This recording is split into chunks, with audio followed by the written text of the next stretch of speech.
আর কতবার সরকারকে বুদ্ধি দিয়ে পরামর্শ দিয়ে সোশ্যাল মিডিয়ার মাধ্যমে জানাবো যে আমাদের দেশের কোমলমতি শিশুদের ভবিষ্যৎ ধ্বংস করে দেওয়া হচ্ছে পরিকল্পনা করে।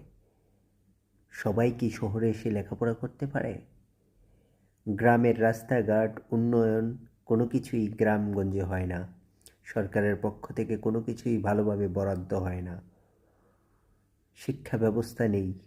আপনি একটি ভালো মানের শিক্ষা ব্যবস্থা তৈরি করেন না, একটা ভালো প্ল্যাটফর্ম তৈরি করেন গ্রামগঞ্জে, দেখতে পাবেন গ্রামের উন্নয়ন কিভাবে হয়।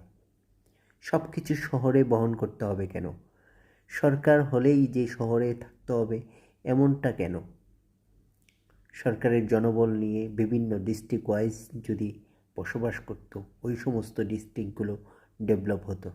আমাদের দেশের সরকার পরিকল্পনা কিছুই বোঝে না, বোকারাম।